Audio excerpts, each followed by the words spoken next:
Hello বন্ধুরা, প্রতিদিনের মতো আবার চলে এলাম আমি তোমাদের কাছে আরেকটি নতুন গল্প বলবো বলে। আজকে আমার চ্যানেলে আমার গল্প যারা নতুন শুনছো তারা প্রত্যেকে আমার গল্পটি ভালো লাগলে প্লিজ একটি সাবস্ক্রাইব করে দেবে এবং লাইক দিয়ে তোমরা সবাই আমার পাশে থেকো। আশা করি সবাই ভালো আছো, আমিও ভীষণ ভালো আছি। আজকে তোমাদের কাছে একটি গল্প শেয়ার করছি। গল্পটি শুনলে তোমরা একটু অবাক হবে। ঠাকুর কি সত্যি আমাদের সবার মঙ্গল করেন এবং ঠাকুর কি সত্যি সবার মনের আশা পূর্ণ করেন? এই প্রসঙ্গ নিয়ে একটি গল্প আজকে তোমাদের কাছে আমি শেয়ার করব।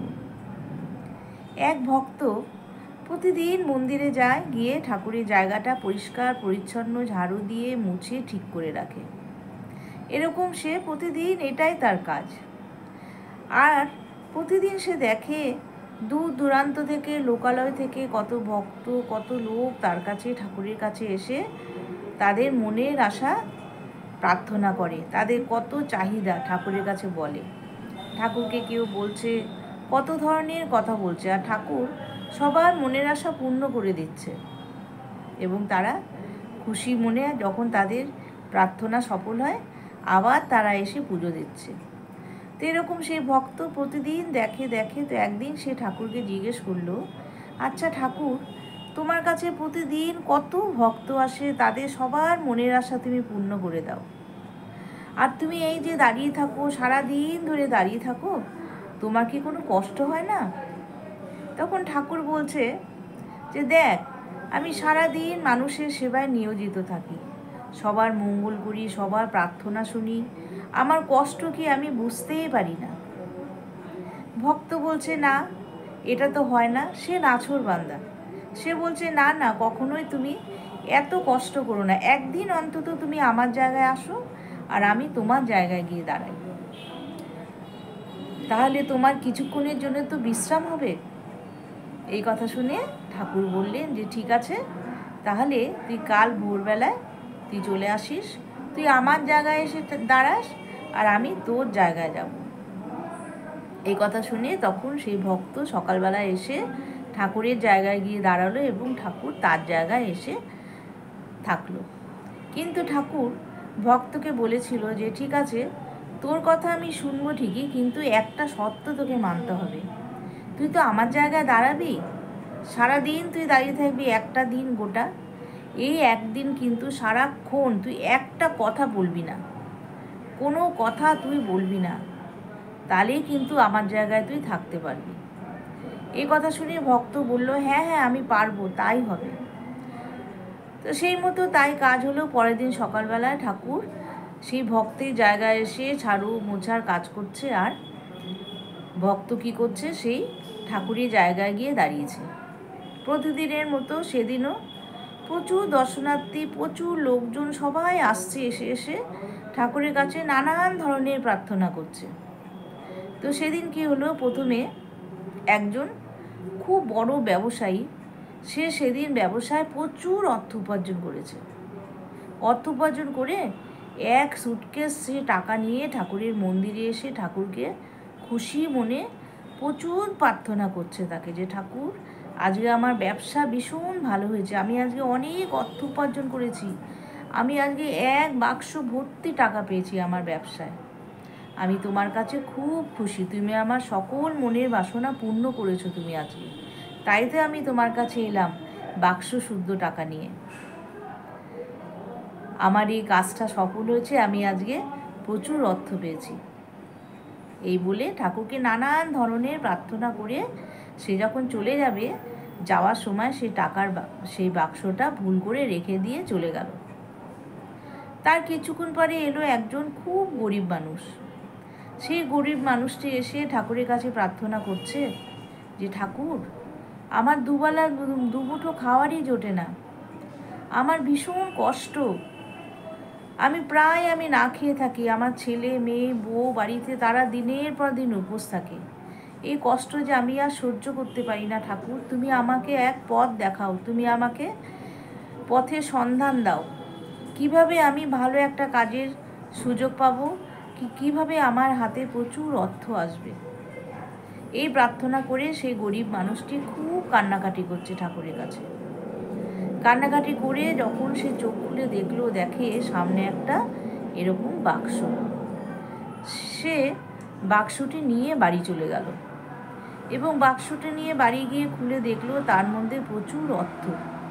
সে তখন ভাবলো যে ঠাকুর, আমার মনের প্রার্থনা শুনেছো তুমি, তো এখানে যা অর্থ আছে আমার দিন চলে যাবে, আমি ভালো মতো থাকতে পারবো, তুমি আমার কথা শুনলে এতদিনে ঠাকুর। এই শুনে বলে ঠাকুর, সেই গরিব মানুষটি খুব খুশি হলো।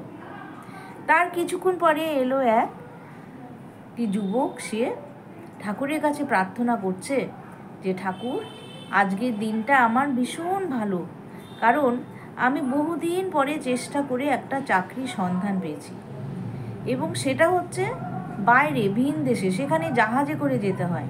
তো আজকে তো আমি রওনা দেব, তাই তোমার কাছে আসছি আমি আশীর্বাদ নিতে। আমি রওনা দেব, আমি নতুন চাকরিতে জয়েন করব, তার আগে আমি তোমার কাছে একটু আমি আশীর্বাদ চেতে এসেছি। তুমি আমাকে সব কিছু যেন ঠিকঠাক থাকে, তুমি আমাকে আশীর্বাদ করো, নতুন চাকরিতে যেন ভালো কাজ করতে পারি, সবাই যেন আমাকে ভালোবাসে, সেখানকার লোকজন যেন ভীষণ ভালো হয়, এসব প্রার্থনা করে সে বসে বসে প্রার্থনা করছে। এমন সময় কি হলো, হঠাৎ সেই যে ধনী ব্যক্তিটি তার যে বাক্সটা ফেলে গেছিলো, তার সেই ধনী ব্যক্তিটি হঠাৎ মন্দিরে এসে হাজির, এসে দেখলো সেই বাক্সটা নেই। তখন সেই ধনী ব্যক্তিটি মন্দিরে এসে একজন ছেলেকে দেখেই সেই ধনী ব্যক্তিটি কী করলো, সেই ছেলেটিকে বলল, তুমি আমার বাক্স চুরি করেছো, এর মধ্যে প্রচুর টাকা ছিল, তুমি ছাড়া আর কেউ করনি, কারণ মন্দিরে এখন তুমি একা আছো, আর আমি বাক্সটি ফেলে গেছিলাম, তারপরে নিশ্চয়ই তুমি আসছো, তুমি আমার টাকা নিয়েছো। তখন সেই যুবক ছেলেটি বলছে, এই কি আপনি আজে বাজে কথা বলছেন, আমি আপনার টাকা কেন নিতে যাব? আমি তো আসছি, আমি চাকরিতে জয়েন করব, ঠাকুরের কাছে কত প্রার্থনা আমার, আমি তাই এসেছি। কিন্তু ধনী ব্যক্তিটি তার কথা শুনল না, সে পুলিশ নিয়ে হাজির, তাকে জেলে ভরে দিল। তারপরে এই সব দেখে সে যে ঠাকুরের জায়গায় আছে ভক্ত, সে তো অস্থির হয়ে যাচ্ছে, সে আর থাকতে পারছে না, সে ছটফট করছে যে কি অবস্থা, কেন এরকম হলো, আর ঠাকুর কিভাবে এইসব সবার কথা শোনে এবং সবার মনের আশা পূর্ণ করে, কিভাবে ঠাকুর করে, তাহলে তো ঠাকুর এটা ঠিক কাজ করছে না। তারপরে যখন পরের দিন হলো, ভোরবেলায় ঠাকুর তাকে বলল যে তুই ওখান থেকে নেমে আয়, এবার আমি ওখানে যাই, তুই আমার কাছে একটা দিন চেয়েছিলি, আমি তোকে একটা দিনই সময় দিলাম।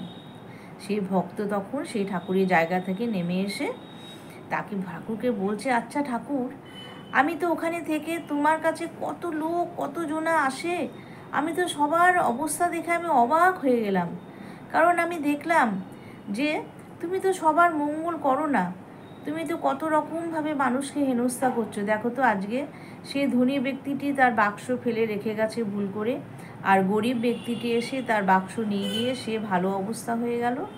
আর এদিকে তারপরে যে যুবকটি আসলো, সে চাকরিতে জয়েন করতে যাবে বলে ভিনদেশে জাহাজে করে যাবে, সে সেই প্রার্থনা করছে কত রকমভাবে, আর তুমি কি করলে, তাকে কারাগারে বন্দি করে দিলে। তুমি তো এটা ঠিক কাজ করলে না, তাহলে আমি কি করে বুঝবো তুমি যে সকলের মঙ্গল করো, তুমি যাই করো সবই মঙ্গলের জন্য। তখন ঠাকুর বলল, তবে শোন, আজকে কি হলো জানিস তো, কালকে কি হয়েছিল, যখন সে ধনী ব্যক্তিটি এসেছিল, তখন সে টাকার বাক্সটা যে আমার কাছে এনে রাখলো, সে যে চলে যাবে, যদি টাকার বাক্সটা নিয়ে চলে যেত তাহলে কিন্তু সে বিপদে পড়তো, তার কিন্তু জীবনও চলে যেতে পারত, কারণ তার পেছনে ডাকাত দল ঘুরে বেড়াচ্ছে।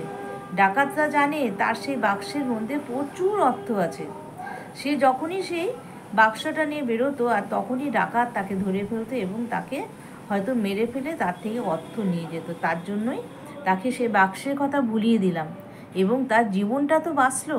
অর্থ যাক, অর্থ তো জীবনে অনেক আসবে, কিন্তু জীবন তো একবার গেলে আর আসবে না, সেই জন্যই তাকে আমি ভুলিয়ে দিলাম সেই বাক্সটা নিতে। তারপরে যে গরিব মানুষটি আসলো, সে তো আমাকে কত রকমভাবে কাঁদছে, বলছে সে দুবেলা দুমুঠো খেতে পায় না। তখন গরিব মানুষটিকে আমি সেই বাক্সটা দেখিয়ে দিলাম, সেই বাক্সটা তার চোখে পড়লো, সেই অর্থ ভর্তি বাক্স নিয়ে বাড়িতে গিয়ে খুব খুশি, তার আর সেই দশা থাকলো না, দুঃখ দুর্দশা তার দূর হয়ে গেল। আর পরের যে ছেলেটি আসলো, সে চাকরি জয়েন করতে যাবে, তাকে আমি কারাগারে পুরলাম কেন জানিস? আসলে সেই ছেলেটি বলল ভিন দেশে যাবে, সে জাহাজে করে যাবে, কিন্তু সেদিনই তো তার ছিল মৃত্যুযোগ রে। সে জাহাজ সেদিন ডুবে যেত, সে যদি যেত তারা চাকরি জয়েন করা হতো না, সে কিন্তু ডুবে সেদিন জাহাজ ডুবে মারা যেত। তাহলে সেটা কি ভালো হতো? সেজন্যে তার যাওয়াটা আমি আটকিয়ে দিলাম এভাবে। জেল থেকে তো কয়েকদিন পরে ছাড়া পেয়েই যাবে, কিন্তু সে যে মারা যেত সেটা কি ভালো হতো তার পরিবারের জন্যে? এইভাবেই তো আমি সকলের মঙ্গল করি। তখন সে ভক্ত এ কথা শুনে ঠাকুরের পা জড়িয়ে ধরে খুব কান্নাকাটি করছে, ঠাকুর সত্যি তুমি সকলের মঙ্গল করো। আজকে যা কিছু হয় আমাদের জীবনে সব কিছুই আমাদের মঙ্গলের জন্যেই তুমি করো, সেটা ভালো দিকই হোক আর খারাপ দিকই হোক। সেদিন থেকে সে ভক্ত বুঝলো যে ঠাকুর সব সময় প্রতি মুহূর্তে যা কিছু করে মানুষের জন্যে, সবার জন্যে, সেটা কিন্তু মেনে নিতে হবে, ঠাকুর নিশ্চয়ই মঙ্গলের জন্যে করেছে। তাহলে বন্ধুরা, আজকে দেখো আমাদের যত কিছু খারাপ ভালো ভালো মন্দ যা কিছু, সব কিছুই কিন্তু আমরা বলবো যে আমাদের যা হয়েছে সব কিছু ঠাকুর মঙ্গল করেছেন, ওই জন্যই হয়তো হয়েছে। নিশ্চয়ই এর পেছনে কিছু কারণ ছিল, সেই জন্য হয়তো আজকে আমার খারাপ হলো, কি সেই জন্যই হয়তো আমার আজকে ভালো হলো। তাহলে বন্ধুরা, আজকে আমার গল্পটি কেমন লাগলো তোমরা প্রত্যেকেই কমেন্ট বক্সে জানাবে, এবং এই গল্পটি বেশি বেশি করে শেয়ার করে দেবে সবার মধ্যে। তাহলে আজকে আমি আসি, টাটা।